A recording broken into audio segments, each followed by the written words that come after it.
श्री बिहारी जी निधिवन राज में विराजते थे और अनन्य रसिक शिरोमणि श्री हरिदास जी के परम कृपा पात्र श्री बिहारी देव जी उनकी सेवा करते थे। सेवा के प्रति अभिलाषा तो कुछ नहीं होती है, लेकिन फिर भी कभी कभी हम जब अर्चना करते हैं, सेवा करते हैं, तो कोई ना कोई अभिलाषा तो प्रकट होती है, चाहे ठाकुर के प्रत्यक्ष दर्शन की ही हो। हम अपने ठाकुर जी की सेवा करते हैं तो कई बार जानबूझ के सेवा में ऐसी क्रिया करते हैं कि ठाकुर जी ने चिल्ला के कछु बोल दें। एक बार हिंडोला उत्सव हो रहा था घर पे, सोनू साईं भी बैठे थे संग में, तो सब लोग धीरे धीरे झुला के जा रहे थे ठाकुर जी को, धीरे धीरे हौले हौले। क्यों? लाल जी झूला झूल रहे हैं, कहीं इनको श्रम नहीं हो, धीरे धीरे झुलाओ। जब सब झुला करके चले गए, जब मेरे हाथ में रस्सी आई तो मेरे लाल जी, और झुलाते झुलाते जाने क्या हुआ, मैंने जोर जोर से झुलाना शुरू किया, और जैसे ही जोर जोर से झुलाया तो सोनू साईं बगल में बैठे बोले, महाराज जी ने धीरे झुलाओ, ठाकुर जी डर जाएंगे। मैंने कि ये डर जाएं इसलिए तो जोर से झुला रहे हैं, ये डरेंगे तो कम से कम झूला पकड़ के चिल्ला के बोलेंगे तो सही, अरे नहीं धीरे झुला, मुझको डर लग रहा है। हम ये भूल जाए इसलिए तो जोर से झुला रहे हैं। लेकिन आप लोग ऐसा मत करियो, ठाकुर जी के सुख का विचार करना। देखो, सेवा अपने आप आपको अधिकार देता है, सेवा करोगे तो अधिकार अपने आप प्राप्त होंगे, ये सब भावों के। सेवा यशोदा बनाती है। अब वृंदावन में तो कितनी परंपरा सेवा की है, कहां तक जाओगे आप।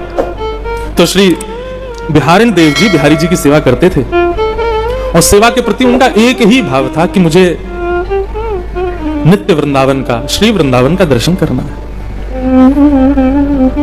हमने सुना है कि नित्य वृंदावन में चिड़िया भी कुहुकती नहीं है, राधा राधा बोलती है। हमने सुना है सब नित्य वृंदावन में, श्री वृंदावन में यमुना जी की रेणुका जो है वो बालू की नहीं है, मणियों की है। हमने सुना है श्री वृंदावन में यमुना जी में जल नहीं बहता है, यमुना जी में मानो जैसे अत्यंत सुगंधित केसर युक्त जो तट तट पर, घाट घाट पर अद्भुत अद्भुत सुगंधियों को आनंदित करते हुए बहता है। मानो जैसे हम ठाकुर को इत्र लगाते हैं, ऐसे ही यमुना जी वृंदावन को इत्र लगाती हुई चलती हैं। और उस श्री वृंदावन में एक दूसरे के गले में गलवैया डाले श्यामा श्याम जब विहरण करते हैं तो जिस सघन कुंज से निकलते हैं, ये वृंदावन की सघन कुंज ऐसी क्यों है? निधिवन राज में जाओ, सेवा कुंज में जाओ, तो वृंदावन के लता पत्र सब इस प्रकार से है कि उसके नीचे मानो जैसे कुटिया सी बनी हो, कोई बैठ जाए। इस प्रकार का भाव केवल वृंदावन में, इस सघन कुंज वृंदावन की क्यों है? श्यामा श्याम जब विहरण करते हैं तो जब तेज धूप पड़ती है ना, और रेणुका पर जब श्री किशोरी जी के चरण पड़ते हैं, तब ठाकुर जी अपने मुकुट की छाया करते हैं, कहीं किशोरी जी के चरणों में कहीं धूप का उष्णता उनके चरण को कष्ट ना दे। ठाकुर जी किशोरी जी के चरणों का इतना भाव रखते हैं, लेकिन ठाकुर जी के स्वयं के चरण जल रहे होते हैं, इसलिए क्या करते हैं, बोले सब ऋतुएं सघन कुंजों को जाकर के आज्ञा करती हैं कि ऐसी कुंज बनाओ, ऐसी बेल बनाओ, ऐसा भाव रखो कि दोनों श्यामा श्याम जब विचरण करें तो दोनों को श्रम ना हो। ऐसा श्री वृंदावन। उस श्री वृंदावन का दर्शन हमको कब होगा? बिहारी जी की सेवा करते और यही कामना करते हैं, बिहारी जी कभी कृपा करियो और वह श्री वृंदावन को दर्शन हमको करेंगे। सोई सुहागन प्रिय जाही रीझे, ठाकुर जी जिससे रीझ जाएं उसको कब कहा दे दे ये कछु पतो नहीं है। और सोते जगते उठते बैठते सेवा करते, हर स्थिति में नाम जप करते, बस यही विचार करते, श्री वृंदावन का दर्शन हो, श्री वृंदावन का दर्शन हो, श्री वृंदावन का दर्शन हो। एक दिन श्री बिहारी देव जी प्रातःकाल सुबह सुबह भोर में उठ करके यमुना के समीप जाकर के नीम की दातुन तोड़ करके अपने दांत मांज रहे थे, और दांत मांजते मांजते ठाकुर जी के विरह में ओतप्रोत हो गए, और ठाकुर जी से, यमुना जी से, रज रानी से, वृंदावन से प्रार्थना करने लगे कि हमें नित्य वृंदावन का दर्शन कराओ। और तभी ठाकुर जी की ऐसी कृपा भई कि देखते ही देखते जो वृंदावन था वो श्री वृंदावन में परिवर्तित होने लगा। वृंदावन के यमुना जी की रेणुका मणियों की होने लगी। डालों पर, ऊपर वृक्षों पर बैठे हुए पक्षी कुहुकने की जगह श्री राधा कृष्ण का नाम उच्चारण करने लगे। यमुना जी के जल में मानो सुगंधित प्रकट हो गई हो, कभी ऐसा लगे कि मानो जैसे कदम्ब की खुशबू आ रही है, कभी लगे खस की खुशबू, कभी लगे मोंगरा की खुशबू, अलग अलग भावों की सुंदर खुशबू, सुंदर सुगंधी श्री यमुना जी से प्रकट होने लगी। और श्री बिहारी देव जी को श्री वृंदावन का दर्शन हुआ, और उसके पीछे उन्होंने पद गाया कि कैसा है श्री वृंदावन। बंधुओं, नेत्र बंद करके बिहारी देव जी के इन शब्दों में उस नित्य वृंदावन का अनुभव करना। हो सकता है आप में से कोई शायद उस नित्य वृंदावन का ही हो जाए, लेकिन हम लोग इतने योग्य नहीं है। कल रात्रि यहां से जाने के बाद थोड़ा सा बुखार जैसा हो गया, परंतु रात्रि भर यही चिंतन चला कि कल कुछ कहना है, कल कुछ सुनाना है। तो रसिकों की वाणी सुन रहे थे, रसिकों के भाव जान रहे थे, रसिकाचार्यों को सुनने का प्रयास कर रहे थे। तो वृंदावन का वो अनुभव हो रहा था। ऐसा दर्शन श्री बिहारी देव जी को उस श्री वृंदावन में हुआ। कितना सुंदर भाव है कि दोनों के नित्य चकोर बनकर के एक दूसरे को निहार रहे हैं। बोले अरे केवल यहीं तक नहीं, जब मेरी दृष्टि पोशाक पर पड़ी तो यहाँ तो एक दूसरे के पटकाऊ एक दूसरे से मिल रहे हैं, एक दूसरे के वस्त्र भी मिलने को प्रयास कर रहे हैं। जैसे कहीं से ठाकुर जी की पीतांबरी इरज जाए किशोरी जी के सुंदर आभूषण में, कहीं से किशोरी जी को पटका इरज जाए ठाकुर जी के मुखमंडल पे, ठाकुर जी के कुंडल इरज जाए श्री किशोरी जी के कर्णफूल पर, यहाँ तो सब मिल रहे हैं। स्थिति ये हुई श्री बिहारी देव जी की कि 3 दिन तक दातुन करते रहे और यमुना के तट पर इसी रूप का दर्शन करते रहे। ऐसी भाव समाधि में प्रविष्ट हो गए कि मुख से मसूड़े छिल गए, रक्त की धार निकल करके अंग पर गिरने लगी और अंग पर धार गिरते गिरते इतनी धार हो गई कि बह करके एक नदी सी बन करके यमुना में जाकर के मिलने लगी। यमुना जी का जल रक्त वर्ण का हो गया। वृंदावन के रसिकाचार्यों ने, वृंदावन के रस समाधिस्थ संत जो यमुना जी में जाके स्नान करते थे, सब गए जाकर के जैसे यमुना जी में स्नान करने के लिए प्रवेश किया तो देखा श्री यमुना जी का तो वर्ण रक्त वर्ण का हो गया है। बोले अरे भैया, ने ढूंढो तो सही, ने बूझो तो सही, ये यमुना जी को रंग कैसे बदलो? अरे भैया कोई ना कोई पशु की हत्या तो ना कर दी, कोई ना कहीं पे कोई दुष्कर्म तो ना कर दियो। यमुना जी को रक्तवर्ण कैसे है गए? देखते देखते देखते देखते देखते गए जैसे ही, तभी देखा तटीय स्थान के समीप श्री यमुना जी के पुलन पर बिहारी देव जी दातुन कर रहे हैं। मुख से अविरल रक्त की धार बह रही है और जाकर के श्री यमुना जी में मिल रही है। पूरे वृंदावन में हाहाकार मच गया। रसिकाचार्यों से जाकर के जब ये बात बताई कि बोले श्री बिहारी देव जी वहां यमुना पुलन पर भाव समाधि में बैठे हैं, मानसी में चले गए और महाराज ऐसा लग रहा है कि एक नहीं 3-4 दिन से वो भाव समाधि है, क्योंकि दातुन करते जा रहे हैं और दातुन कर रहे हैं, आंखन से विरल अश्रुधारा बह रही है और मुख से सीधे रक्त की धारा बह रही है। तब रसिक जनन ने कही, बोले कि कान में जाकर के कहो कुंज बिहारी श्री हरिदास, और जाकर के उनको कहो कि हे बिहारी देव जी, आपकी अभाव समाधि को हम प्रणाम करें, पर आपकी अभाव समाधि को कष्ट कोई को नहीं, श्री बिहारी जी को है। 3 दिन से बिहारी जी ने भोग नहीं लगाया है। क्यों? सेवा तो बिहारी देव जी करते हैं। जब सब रसिक जनों ने जाकर के कुंज बिहारी श्री हरिदास कहकर के जब जय जयकार की, तब एक ने संकेत किया, बोले बिहारी देव जी आप तो बस समाधि में बैठे हैं, लेकिन कष्ट श्री बिहारी जी को हो रहा है। 3 दिन से ठाकुर जी ने भोग नहीं लगाया, जल्दी अपनी भाव समाधि तोड़ो। जब सुना कि बिहारी जी का भोग नहीं लगा, तुरंत भाव समाधि से मुक्त हुए, मुख पर ब्रज रज लगा दी, ब्रज रज को पूरे मुख में लगा लिया। ब्रज की रज आज भी औषधि है। हमारे वृंदावन में आज भी कहते हैं कि होरी के दनन में यदि कोई को लग जाए, चोट है जाए, वो लठमार होरी होती है, तो कहीं कोई सिर फट जाए, कहीं लग जाती है, कहीं ब्रज रज लगा ले भैया ठीक है जाएगा। बिहारी देव जी दौड़े दौड़े गए तो देखा श्री बिहारी जी 3 दिन से विराज रहे हैं। अभी 3 दिन पहले मंगला से पहले ही चले गए थे दातुन करने, तब से कोई ने सेवा ही नहीं करी। बड़ा कष्ट हुआ बिहारी देव जी को। तब से श्री बिहारी देव जी बोले अब हम तो ऐसी भाव समाधि में, अब हम श्री वृंदावन के हो गए हैं, अब वृंदावन में रहने की हमारी स्थिति नहीं है। हे बिहारी जी आज्ञा दो, अब क्या करें? तो बिहारी जी ने आज्ञा दी, बोले कि अब आप एक काम करो, सेवा हम अपने शिष्यों को पधरा दो। तब बिहारी जी की सेवा शिष्यों को प्राप्त हुई और श्री बिहारी देव जी नित्य वृंदावन में विलीन हो गए।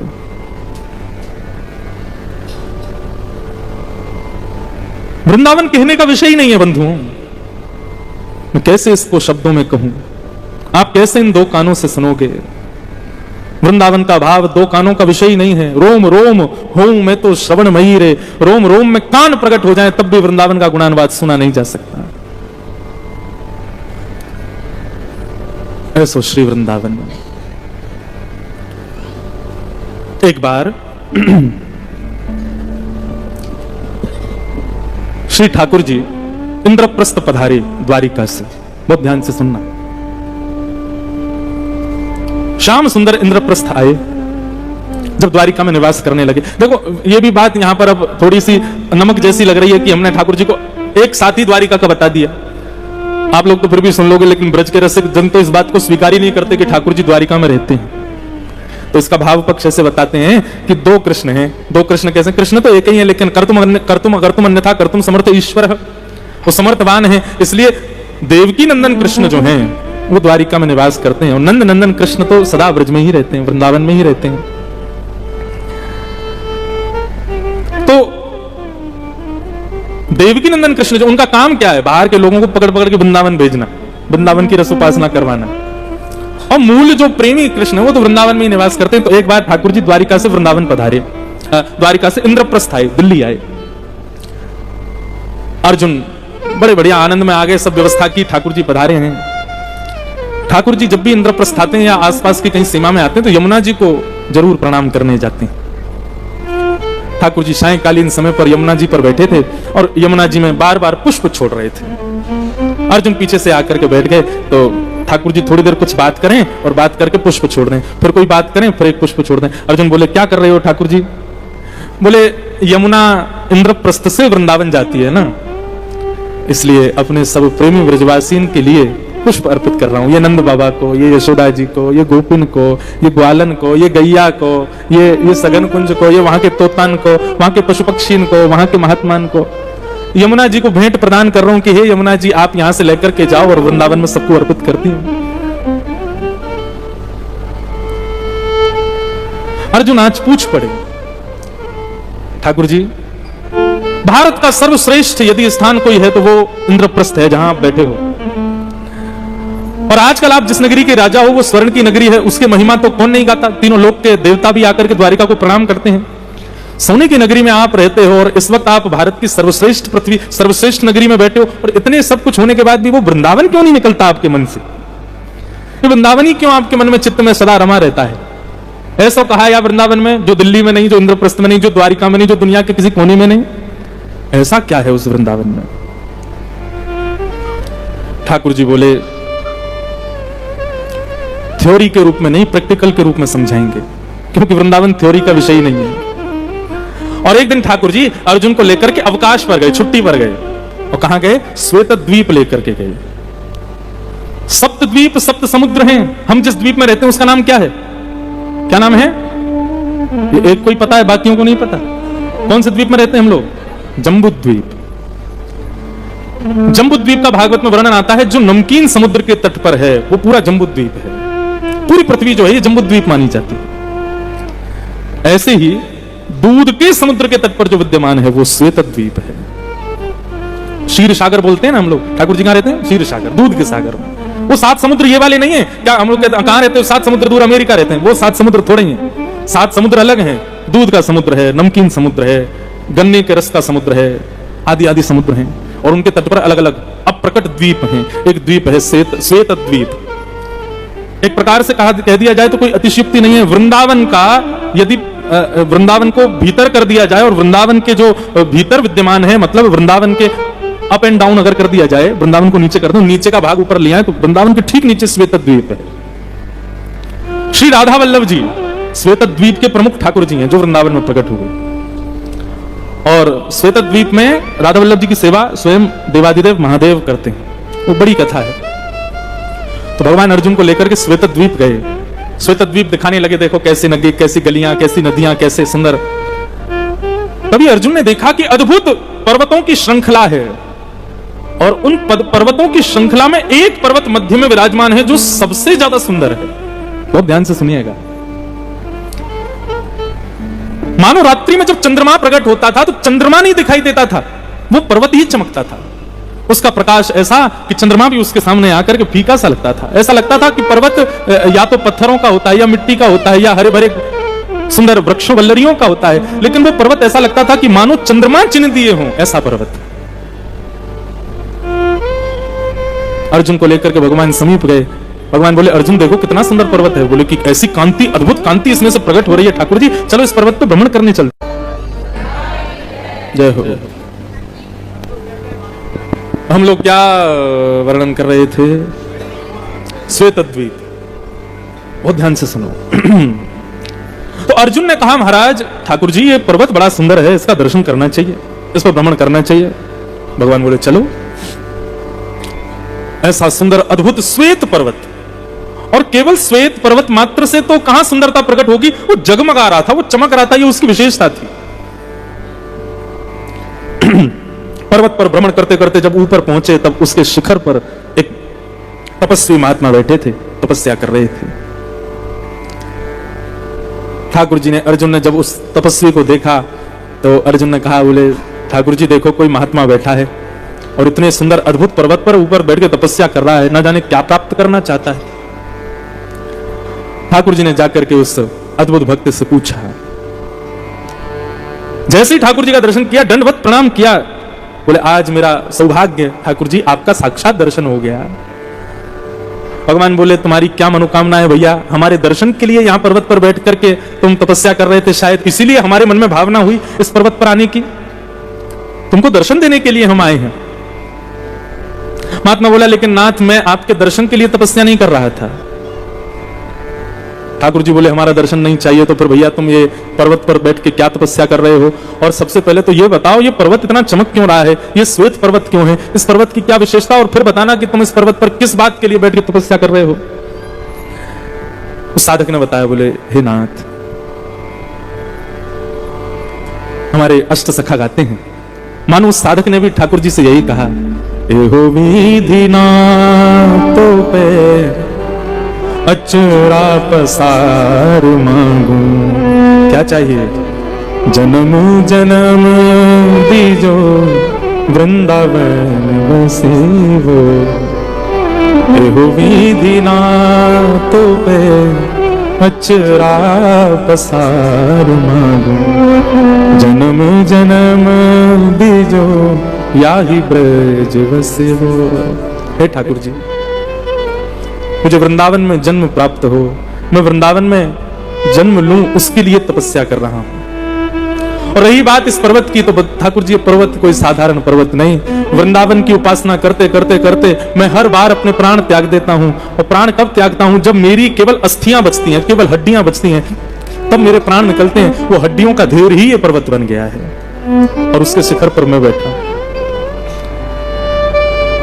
अनंत जन्मों से, ना जाने कितने युगों से मैं वृंदावन में जन्म लेने के लिए तपस्या कर रहा हूं। आज लगता है कि मेरी तपस्या परिपूर्ण हुई, साक्षात ब्रजनंदन मेरे सामने खड़े हैं। लेकिन ठाकुर जी एक बात कहूं, बुरा मत मानिएगा। ठाकुर जी बोले कहो। बोले आपका दर्शन भी वृंदावन के बाहर रूखा लग रहा है, ये दर्शन भी वृंदावन में करना है। मैं केवल उस उपासना के लिए, उस दर्शन के लिए तपस्या में बैठा हूं, ताकि यही ब्रजनंदन मेरे साथ में, मेरे सामने खड़े हो। लेकिन स्थान श्वेत द्वीप नहीं, वृंदावन का हो। और ये बगल में जो तुम्हारे बावड़ा सा ये अर्जुन खड़ा है, इसकी जगह पर हमारी श्यामाजू किशोरी जी खड़ी है। ये दर्शन करने के लिए मैं तपस्या कर रहा हूं। भगवान ने अर्जुन को देखने के लिए जैसी नजर घुमाई तो देखा अर्जुन है ही नहीं। कहां है? नीचे दंडवत कर रहा था उसको। बोले जय हो भैया। मैंने कुछ ही दिन पहले ठाकुर जी से पूछा था कि वृंदावन में ऐसा क्या है जो इंद्रप्रस्थ में नहीं, जो द्वारिका में नहीं। आज पता चला कि भाई वृंदावन में जन्म लेने वाला प्रत्येक व्यक्ति इतनी तपस्या करता है, तब उसको वृंदावन में जन्म मिलता है।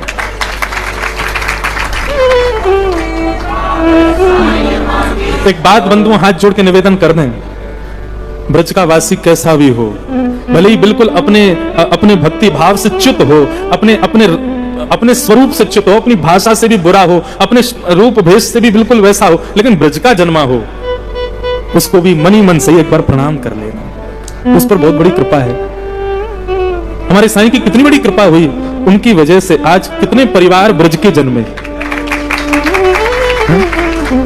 कभी कभी जब मैं पहली बार आया था तो मुझे लगता था शायद हमारे साईं परिवार, सोनू साईं, हमारे पुनीत साईं, शायद ये बाहर कहीं इनका जन्म हुआ होगा। लेकिन जब पता चला ना श्री राम वृंदावन में जन्म हुआ, मन आनंदित हो गया। महाराज श्री हमारे सोनू जी का जन्म श्री रामनवमी के दिन हुआ है। वाह। और महाराज ये जो रामनवमी थी इसी तिथि पे हुआ है। अरे अच्छा, ठीक 12:30 बजे। Happy birthday to you. भैया सौभाग्य, एक बात कहें, ये जन्मदिन की शुभकामना लेने का अधिकार केवल ब्रज में जन्म लेने वालों को ही है। और महाराज जी इनका नाम भी श्री कौशल किशोर है। जय हो। पूरी दुनिया में कहीं भी जन्म हो, उसको सौभाग्य क्या करना है, उसको क्या विशेष देनी है कि भाई तुमको बहुत बहुत शुभकामना। शुभकामना तो उसको दो जो ब्रज में जन्म लेता है। चरणों में गिर गए महात्मा, ठाकुर जी से कहने लगे मैं थक गया हूं, मैं हार गया हूं, ठाकुर जी मुझ पर कृपा करो, मुझे वृंदावन में जन्म दे दो। अर्जुन बोले ठाकुर जी जल्दी करो, अब मुझसे देखा नहीं जा रहा, इसको वृंदावन भेजो, फिर हम दोनों भी वृंदावन चलेंगे। लेकिन ठाकुर जी ने जो कहा सुन करके अर्जुन भी चौंक गया। ठाकुर जी बोले हमारे पास सारे अधिकार हैं, लेकिन ब्रज में जन्म देने का अधिकार हमारे पास भी नहीं है। हम ब्रज में जन्म नहीं दे सकते, वो तो श्री किशोरी जी कृपा कर सकती है, वो तो श्री लाडली जी की कृपा हो तब वृंदावन प्राप्त होता है। कभी कभी ना मन करता है किसके पांव छुएं, अपने ही छू लें जो हम वृंदावन में जन्मे। लोग पूछते हैं आपने ठाकुर जी की कृपा का अनुभव क्या किया, आपने किशोरी जी की कृपा का अनुभव क्या किया? अरे वृंदावन में जन्म लेने वाले क्या, वो भी श्रेष्ठ हैं जो तन से दुनिया के किसी भी कोने में रहते हैं लेकिन मन सदा वृंदावन में रहता है। किशोरी जी की उन पर कृपा है। एक बात कहूं, ये अगला रजिस्ट्रेशन किन लोगों का है ये बात समझ लो। आप चाहे बंबई में रहो, चाहे कलकत्ता में रहो, चाहे उल्लासनगर में रहो, चाहे दुनिया के किसी कोने में रहो, लेकिन मन यदि सदैव वृंदावन का स्मरण करता है ना, अगला नंबर आपका ही है वृंदावन में।